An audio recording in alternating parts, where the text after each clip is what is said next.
نشهد أن لا إله إلا الله نشهد أن محمدا عبده ورسوله أعوذ بالله من الشيطان الرجيم يا أيها الذين آمنوا حق تقاته ولا تموتن إلا وأنتم مسلمون. Indeed, all praises, glorification belongs to Allah subhanahu wa ta'ala, the sovereign Lord, the one who is in the heaven, the one who knows all we do, what we did, the one we ask to give us the goodness of this world, and more importantly, the goodness of the afterlife.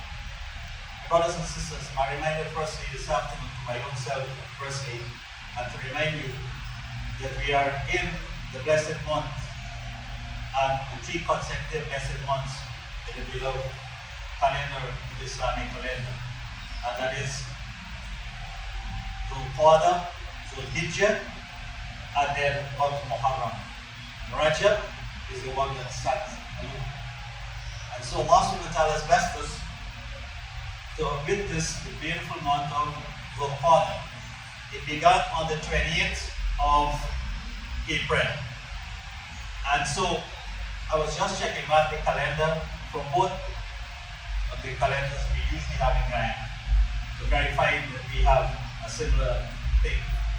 And that is, if you were to follow the calendar that we have, the moon was sighted and we actually started the month and we had 29 days in the beautiful month of Shawwal, the month after Ramadan. So Ramadan just left us a month and 19 days. At the end of the day we'll finish at 19 days in this beautiful month of Khutbah. And so Ramadan left us, and now we're coming to the blessed 10 days. And so my reminder to my own self, while researching the topic, was to remind my own self as I try to remind you this afternoon how we can benefit from the best 10 days. And this is not anyone saying it, but who said it? Allah subhanahu wa ta'ala said it in the Quran. And the scholars have said that the best 10 days, like we have the best 10 nights in Ramadan, the last 10 nights, we have the best 10 nights, the best 10 days are coming. Like Khutbah, like Zulhijjah, and Muharram, and we see them in that order.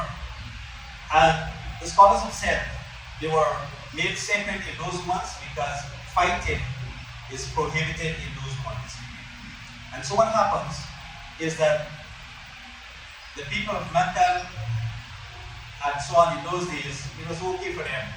But then the people of Medina, when they were coming for their Hajj and the rituals, they had to leave Medina and come. Today it's about a distance of 400 kilometers by driving.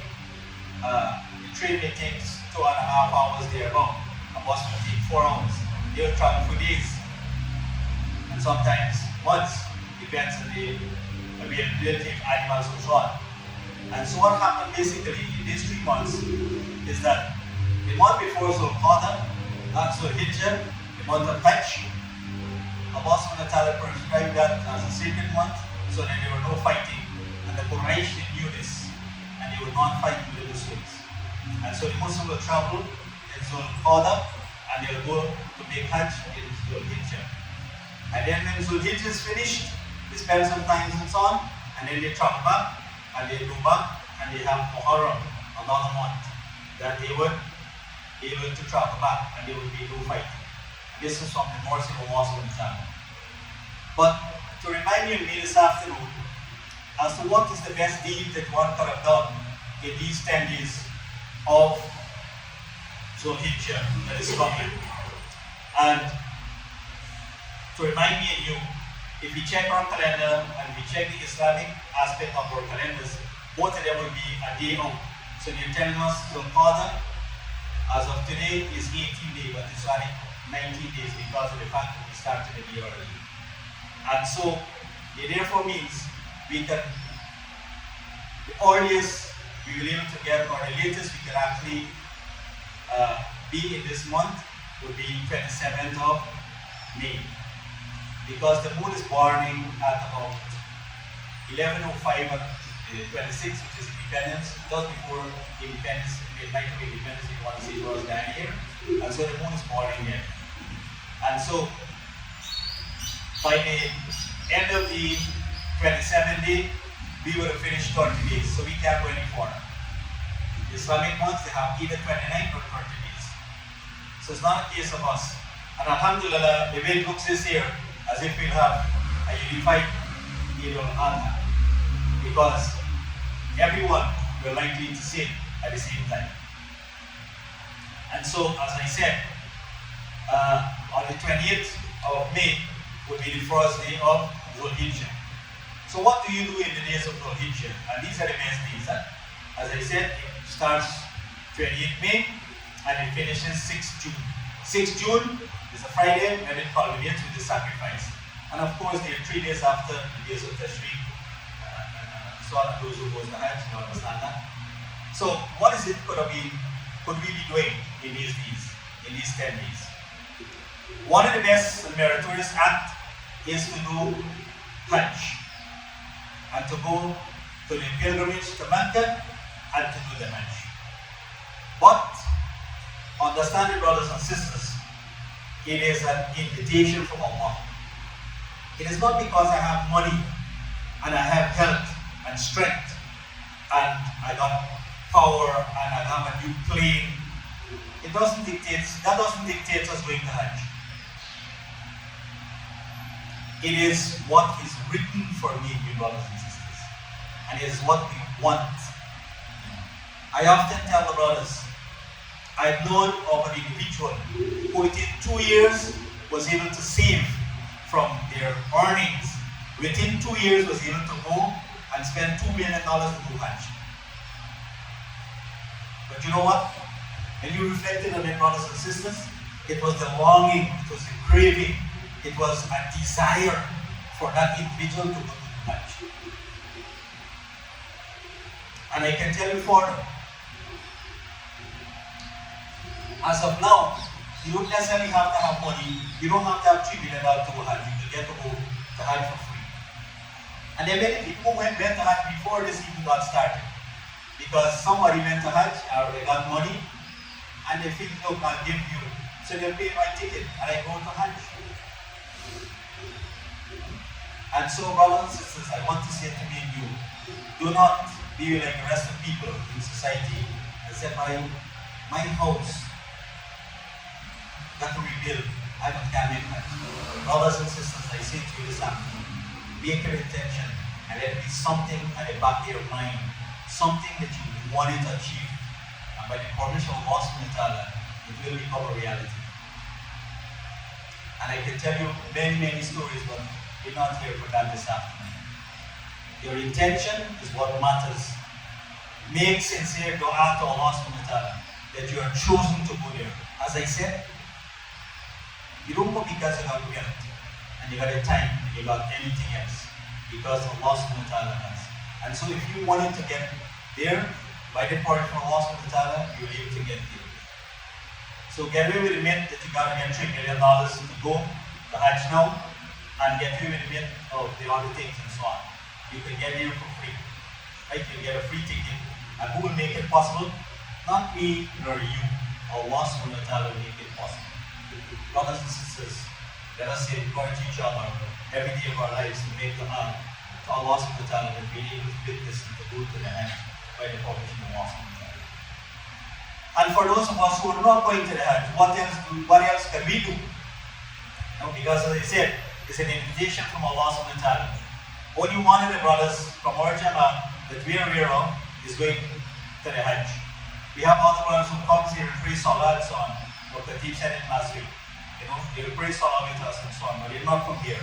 And they are permitted to go to the Hajj this year. And so, one of the best recommended things to do is two things. I would like to emphasize this afternoon, and maybe morning, many hours. And that is fasting in the first 9 days. So from the 28th of May until the 6th of the 5th of June. Right? Because the 6th is a ritual, is a particularly how you fast, and we will talk about that the day before, right? How you fast on the day of the sacrifice.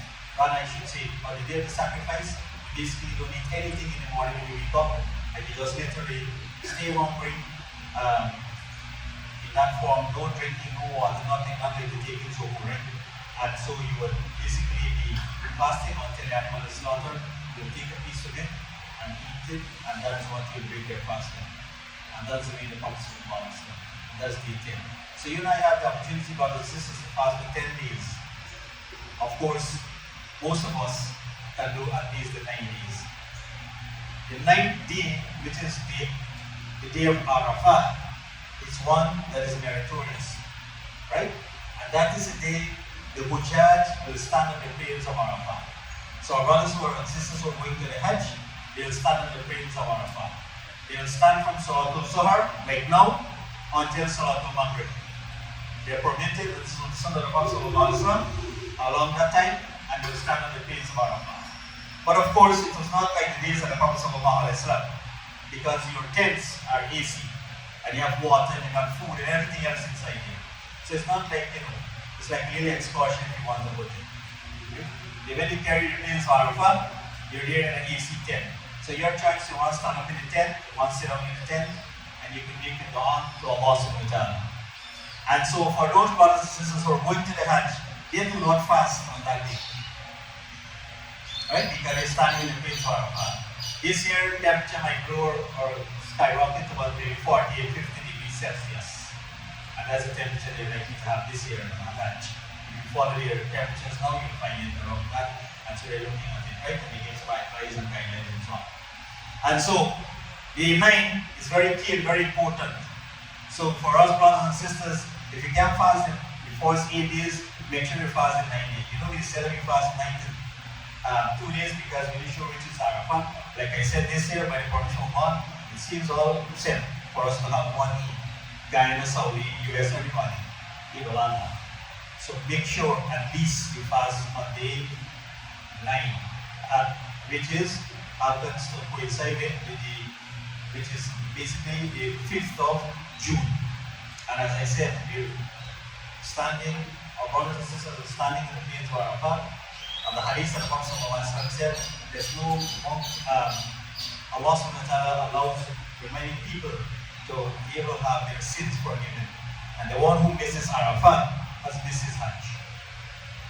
So the one who has missed his Arafah, going to the plains of Arafah on the day 9th, then he has missed his Hajj. He will have to, or she will have to make up their Hajj. And so it's important that we are fasting at least on day 9.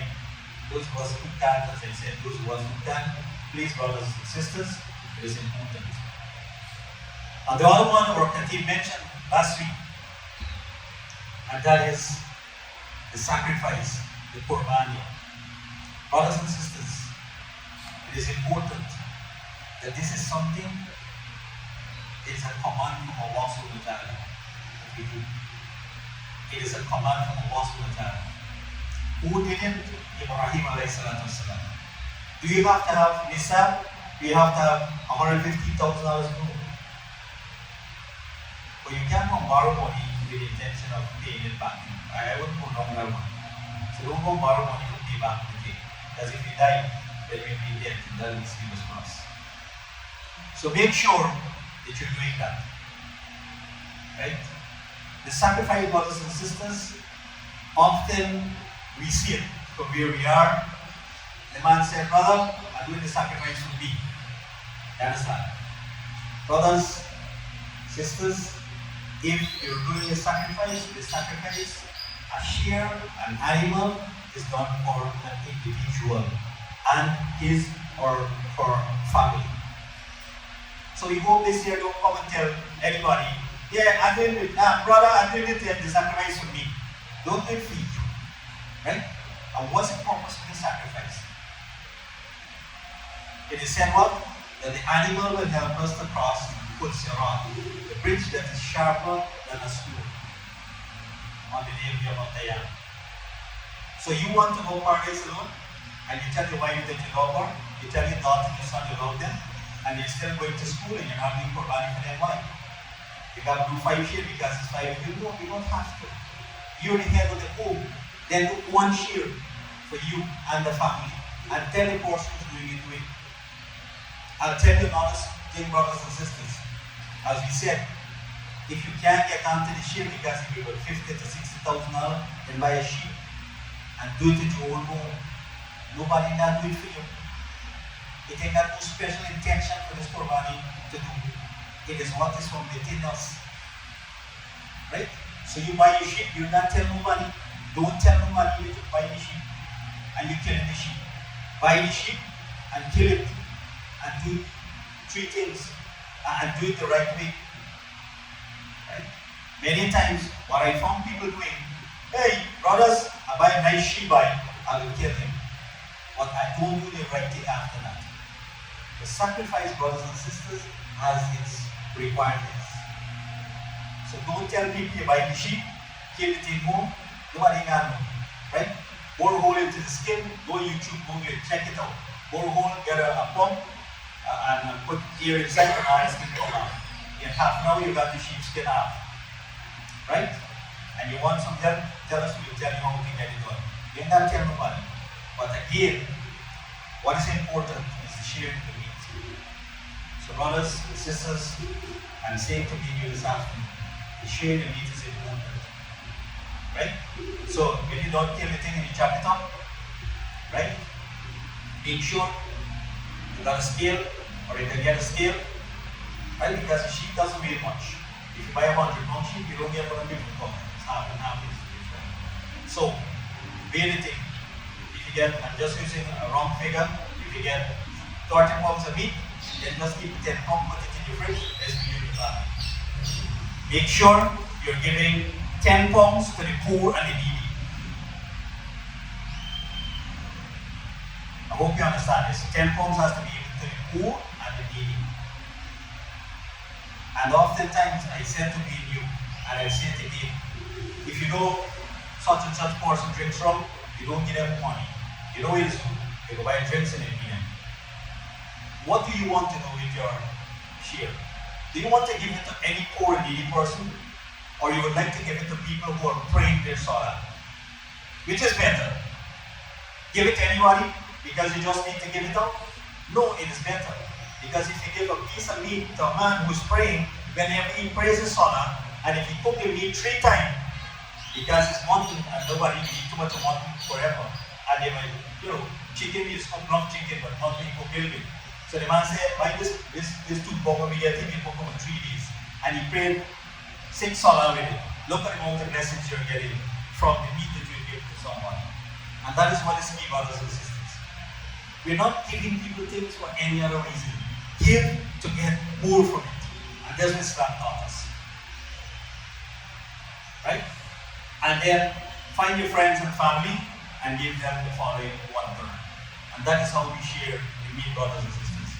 Brothers and sisters, if you want to give me all, you are allowed to give me all. But make sure a third must be given to the poor and needy, another third to their friends and family. If you want to give me 1/3 and you want to give me 9, that's your choice. No problem. But do not, brothers and sisters. I urge you, as I urge myself this afternoon, let us not fall into the traps like other people. Right? And so, as I said, the sacrifice is very important. And as I said, brothers and sisters, you can't tell nobody. Do this thing and do it for your sake, right? And be careful, brothers and sisters, who you're grouping up with animals. Because if you group up in tree and one animal like it, the way thing happens, I find many times. You never tell a man nothing, man. Well, when the Qurbani done, then we talk to somebody else. We tell somebody else, and the share they give too much of gold inside. You know what happened the whole Qurbani? You know what happened the other 2 persons here? just spend on your journey, brothers and sisters. So be careful. I'm saying to you this afternoon, join with people who are conscious of what you're doing. Don't just put people like that. Right? One time we need call. This is the meat you got. So we have to tell them, say, hey, the meat you got there, we already take out 1/3 for the poor needy in the street. So you just have to give your friends and family and so on. And since then I said, no way. That's it. Right? So be careful, brothers. You're joining people to take an animal and have no challenge, no problem. And demand that you go to them and you talk to them. And say, brothers, this is okay. Are you alright? This is good. Is it nice? You want something? Give it more. Right? And remind them that not when this thing finish, you go and tell your neighbor that they might give too much of food, or they give you too much of this and too much of that. Because you have negated the sacrifice of the honest. It's important, brothers and sisters. Oftentimes we need to be conscious, And I often say to myself, brothers and sisters, in my business dealing, in my professional dealing, and in all of our dealings, we try to make sure things are going correctly. I got to reach work for 8 o'clock. The traffic is busy at the road. I don't know I got to 7 o'clock to reach the work. Azan is calling at the masjid for 6 o'clock. 6:05. I got there 6:05 to reach the masjid for 6:05. You understand? So my Islam is lacking in some area. And so in our professional way, let us try to put professionalism in our Islamic lives as well, brothers and sisters. And that by the progression of Allah will make our lives better. And as I said, those are the basics, or those are the major things you can do. But you can pray extra salah, you can wake up to Salatul Tahajjud, Salatul Duha, many other salah you can do in the 10 days. Remember, it is the days, right? You understand? So focus more on the 10 days. Not to say the nights are not good, right? But remember, this thing, the Quran spends what? Specifically mentioned what? The best 10 days. Right? So the days is what? So you want to go visit the sick, don't go after Maghrib, the day done. Go before Maghrib. Right? You want to do some charity, try to do it in the day. And when you finish working and come home, you say, I'm start to give them this. No. Give them the charity in the day. By the punishment of Allah, you're able to have good blessings and good deeds be written for you. And we pray that Allah subhanahu wa ta'ala help us and guide us all at His path of salvation. اللهم صل على محمد وعلى ال محمد كما صليت على ابراهيم وعلى ال ابراهيم انك حميد مجيد وبارك على محمد وعلى ال محمد كما باركت على ابراهيم وعلى ال ابراهيم انك حميد مجيد ربنا اتنا في الدنيا في الاخره حسنه وقنا عذاب النار وبك لمقيم الصلاه من ذريتي ربنا وتقبل الدعاء ربنا اغفر لي وللمؤمنين يوم يقوم الحساب. Brothers and sisters, I remind myself and you, as we often remind each other, remember the people are the guests of Allah subhanahu wa ta'ala who are going to Hajj. So if you can't find another masjid, you should go there, you should ask us, let us just reach them. The day before they're going, some Guyanese are leaving on the 25th. 2 groups we are aware of will leave 25th. One is leaving 26th and another one is leaving the 27th of May. To go to the Hajj. At least if you can't go with them to the airport and so on, at least reach them on your home, wherever the masjids and so on, wherever they are. And try, give them a good hug, a good handshake, and so on. And ask them, oh brother, oh sister, when we go to the Hajj, make Allah subhanahu wa ta'ala also one of those days be able to visit. And finally, I close by reminding myself to be example of brothers and sisters that we are traveling and we're going. But are we prepared for where we're going? We're traveling and we're going. But are we prepared for where we're going? All of us will face the death. We're traveling, right? Man said, I'm 60 now, why? He told me 60. We don't know how long do we get. Right? Man said, I'm 55, so maybe I'm paying for 5 more years. That's not possible. Only by the permission of Allah we live to see 60. Some you don't see 40, some don't see 10, some don't see a day old, much less. And so we're traveling, we're going, but are we prepared for it? Are we prepared for it? Are we talking to our families and our friends, about that day we returning back to hospital, how we want it to be? And this is what I found. Personally, the people in the time of the Prophet ﷺ, his companions, that would get them killed. Musab ibn Umair, he was wealthy. They said when he walked the streets of Medina, you knew that he was walking the streets of Medina. You knew he passed there because of the fragrance he owned. Then he became Muslim. All of that he gave up. They were only concerned about what? Their attitude. When it was said he died, they didn't have enough cloth to cover his entire body. When they pulled the cloth to cover his face, his feet and his shoulder. And when they did likewise to pull it to cover the foot, same thing happened. The Prophet ﷺ said, cover his head with a piece of cloth and take some twigs and cover his feet. And this is Musab ibn Umair. Check it, brothers and sisters, his life story. It's on YouTube, it's on a lot of people's school. Because what? Their connection with Allah, they knew they were returning back to Allah subhanahu wa ta'ala. And that is what should keep you and I in check.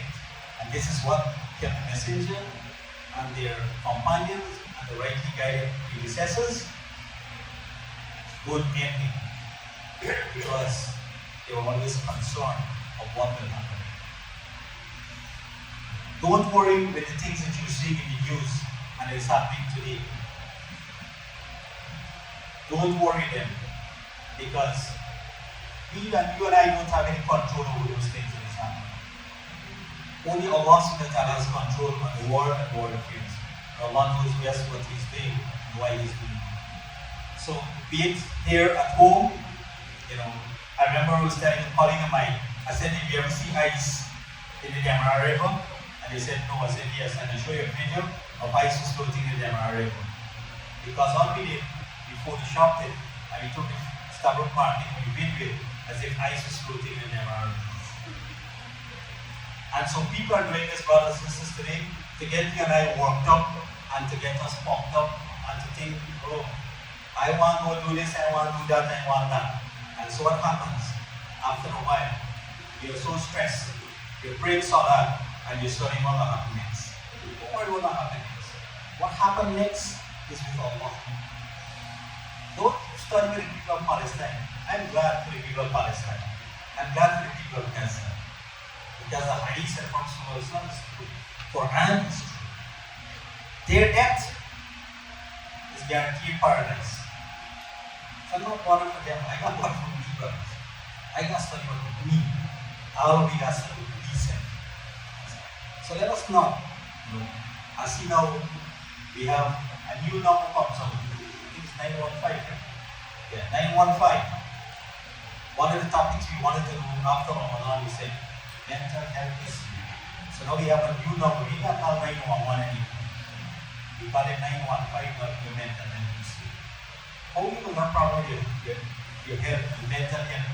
Can you dial 915? Who can help you? We pray that Allah will help us. Brothers and sisters, I say, and I close by saying to you, let us not get like others are getting. Let us be focused on Islam, what Islam says, and do that. And whatever Islam is, let's not get into it. Because, like the challenges we are facing today, we will continue to face them. But what will happen is that death is coming, and we are doing it. And if we are not prepared for what we are doing, it's a problem.